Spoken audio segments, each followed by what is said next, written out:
Hi everybody, this is Timo from EAV Rudio. I have the pleasure of playing tonight in Atlanta, sitting down with none other than Mustard Plug. So, hello gentlemen, thanks for having me. Hello. Good to see you.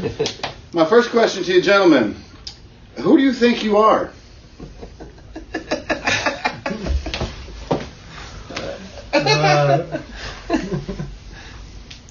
I don't know how to answer that. I think we're awful lucky that we still get to do this after 30 some odd years. That's what I think.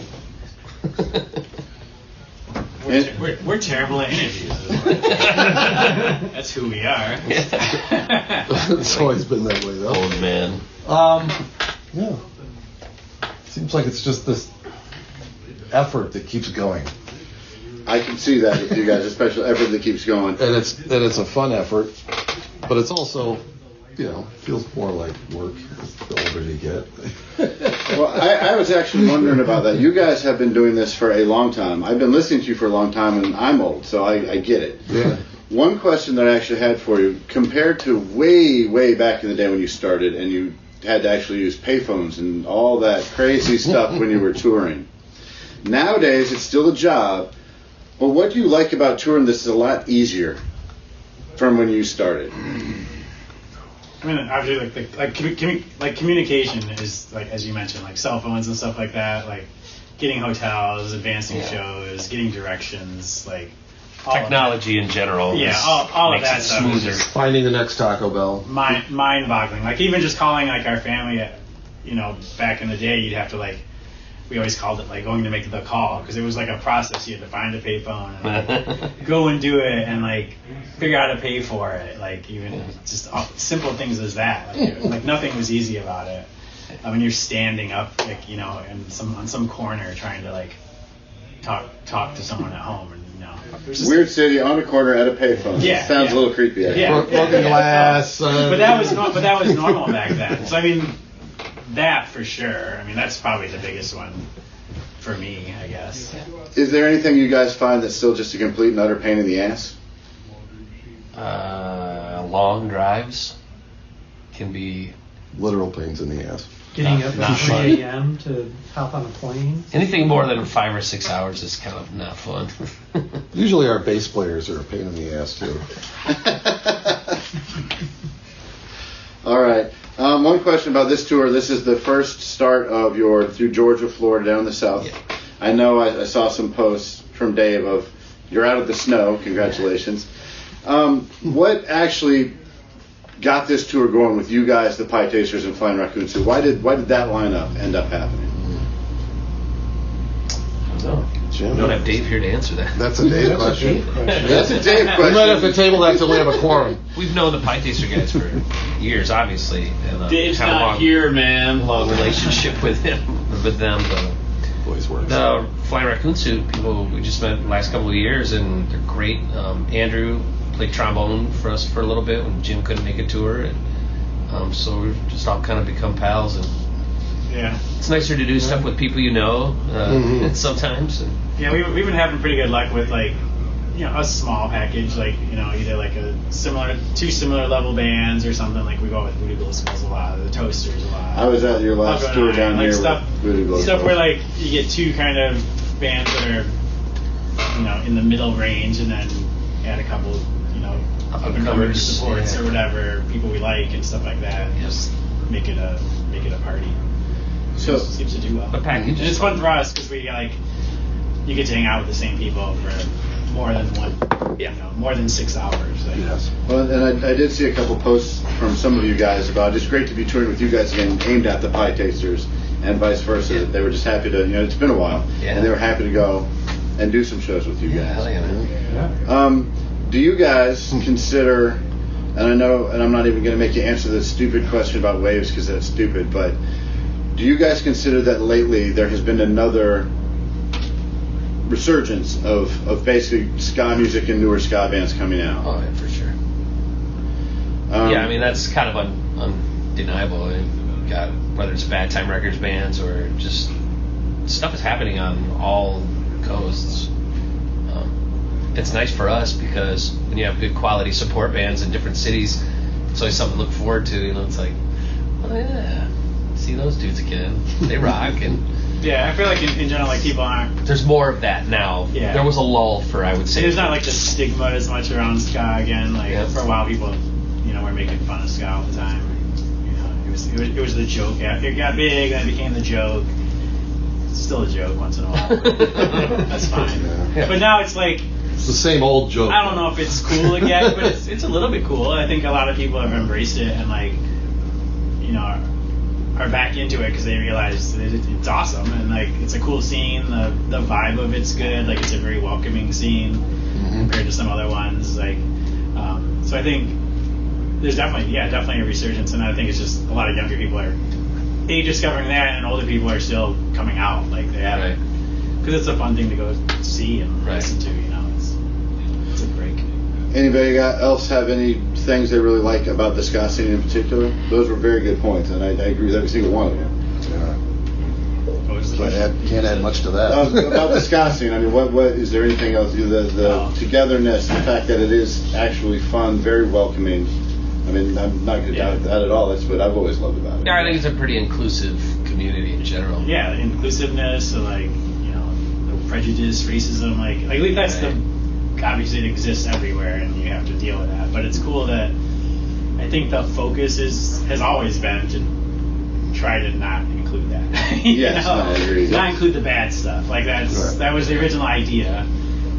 Sometimes it falls by the wayside by certain people and stuff. But in general, that's the thing. So, I mean, that's cool. You can't go wrong. And if I'm correct, and I could be completely off on my timing here, when there was the 90s ska explosion and it started going down, you guys didn't put out a lot of new stuff, and then in the last couple of years you've actually started putting out albums and albums and albums again. And I believe the comment from one of y'all was, oh yeah, we had more to do, we had more to say, and then you came out with this last EP and you obviously had more to say. Are you guys planning, or do you have anything in the works for anything newer after this EP that you started writing? Nothing right now. Yeah. And we put out 2 albums in the last 2 years, so. Yeah. Oh no, I know. Yeah, and we're usually pretty slow, so. Yeah, we're usually like a 5 to 7 year cycle. Cycle. Yeah, like cicadas. Cicadas. Yeah, I mean, records are weird. For like, I was talking to someone else recently about this. Like, records are for bands that have been around for like as long as us, 30-year-old bands or whatever, that have multiple 7 albums out, 7+ albums. Records are tricky because like you put so much money and work. Keep going. You put so much money and work and time into it, and it's rewarding and it's fun. But really, the end result is you get 2 or 3, maybe 4 more songs to add to a set list. Right. At least for us, because we're a live band, so that's kind of our. I think that's the focus, at least a lot. So you do all this work, like we just recorded 18 songs or whatever, and we play 4. Because you can't. I mean, you never know what's going to hit though, too. Right. You don't know what the crowd's going to enjoy, so you try to play some or introduce things, but and you still want to you still want to play the favorites from 30 years ago. You can't drop everything. I mean, some bands do, and it can work, but for us, like I've always, being dance music and stuff like that, you tend to focus on stuff that keeps people dancing. And You got a good beat, you don't put it up on the shelf. right. You pull those records, you pull those singles out of your box. And this is good for a party. We should go thrilling. Yeah. So I mean, we don't have anything. I mean, the only reason the last record came up was because of COVID. Like that's literally.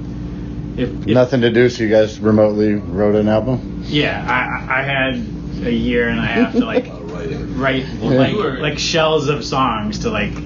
So I did like 18 like sketches of songs, kind of rhythm and. As much as I would hope for another new release from you guys, I hope it doesn't come at the expense of a pandemic. Yeah, I know. We gotta have something. You were cooped up in a different place before COVID started too. So several months before. It was a perfect place to write a bunch of songs. Where were you? My house had been hit by a tornado prior to COVID. And the roof had flown off, As if the place wasn't enough. And so insurance luckily rehoused us, so we ended up in like a pretty awesome apartment on the Grand River, like a river downtown. Corner apartment, third floor, second floor, so we had scenic overlook, It was pretty beautiful. It was a place I could never afford to live. And then COVID hit, so then we're stuck there. And the house couldn't get fixed, so we weren't going back. So it was kind of a best case scenario for pandemic creativity for me. Like well, I'm sorry for the tornado. I'm sorry for everything you went through, and I'm glad it worked out for you. Yeah, I mean, all in all, got a good record out. I wouldn't. It was great. Like, you know, a lot of good things happened. And I have a new roof, so my house got painted. You know, nice. All worked out. Yeah, all worked out. Living room. That was after that. Oh, okay. Now, y'all are going to have to think about this one, just because you've had a whole lot of experience touring. I often ask bands when I interview them, I want you to think of one of the craziest things that has happened on tour. It could be crazy fan.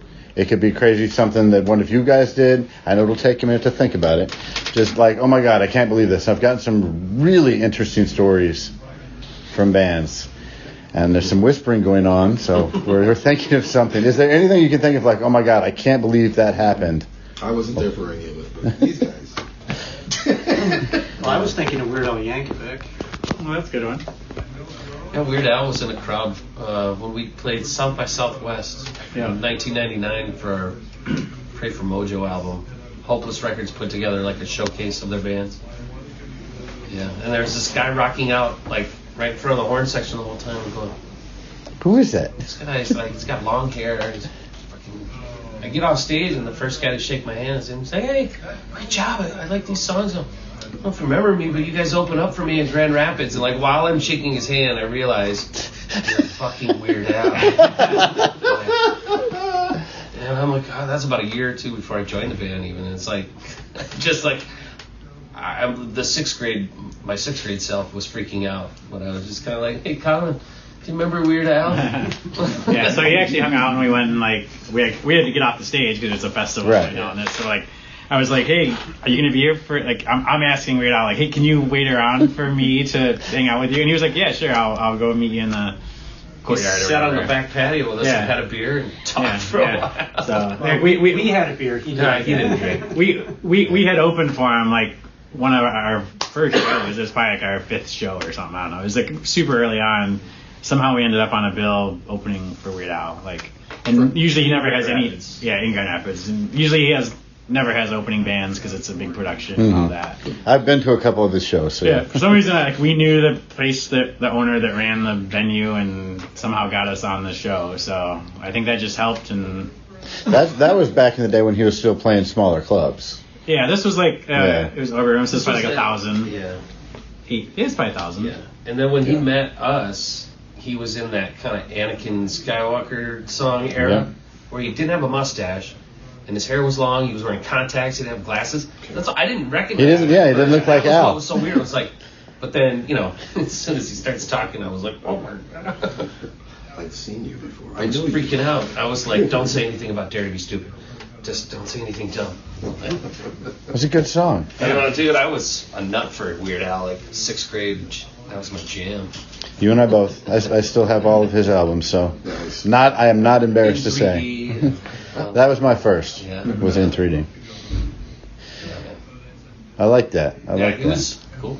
I think he was not married yet, but his girlfriend at the time too mentioned to us like, "Oh, he came here to see you guys." Like, he specifically said something. "I still have a Mustard Plug T-shirt that I got at that show," or whatever that he was talking about.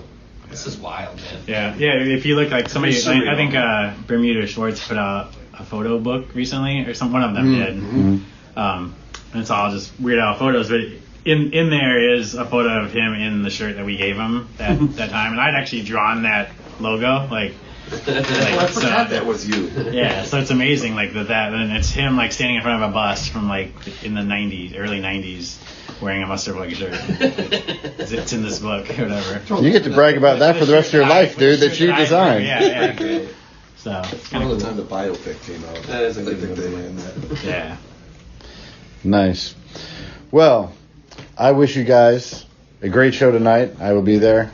I will probably be the old man in the back while everybody else is dancing because that's where I am now. That's where I am now. That's where the sound is best. Yeah, exactly. But thank you very much for just taking this short time to talk to me. Appreciate it. Absolutely.